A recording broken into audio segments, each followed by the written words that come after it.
بسم اللہ الرحمن الرحیم۔ ایک دیہاتی شخص آپ صلی اللہ علیہ وسلم کے پاس آیا اور کہا، اے اللہ کے رسول، مجھے ایسے کلام سکھائیے جو میں ہمیشہ کہتا رہوں۔ آپ صلی اللہ علیہ وسلم نے فرمائے، یہ کلمات پڑھا کرو، سبحان اللہ والحمد للہ ولا الہ الا اللہ واللہ اکبر۔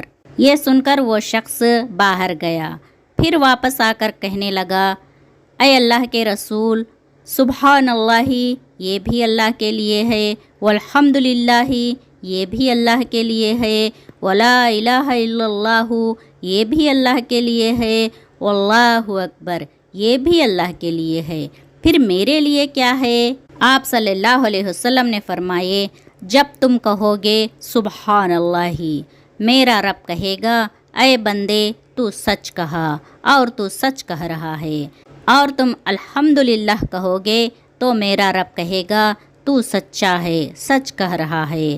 جب تم کہو گے لا الہ الا اللہ تو میرا رب پھر سے کہے گا، میرے بندے تو نے پھر سے سچ کہا۔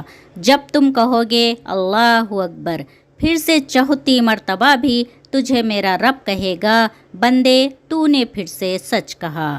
تم پھر کہہ دینا، اللہم اغفر لی، اے اللہ مجھے معاف فرما۔ اللہ کہے گا، میں نے تجھے معاف فرما دیا۔ پھر کہنا، ورحمنی، اللہ مجھ پر رحم فرما۔ اللہ کہے گا، میں نے تجھ پر رحم فرما دیا۔ پھر کہنا، ورزقنی، اللہ مجھے رزق عطا فرما۔ رب کہے گا، تیرے اوپر میں فرامانیاں کر دی۔ یہ وہ الفاظ ہیں جن کا اللہ فوری جواب دیتا ہے۔ یہ سن کر وہ دیہاتی خوشی خوشی اپنے گھر لوٹا۔ اللہ تعالیٰ سے دعا ہے کہ اللہ ہمیں اسی طرح سمجھنے کی توفیق عطا فرما جیسے وہ سمجھتے تھے، اور عمل کرنے کی توفیق عطا فرما۔ آمین یا رب العالمین۔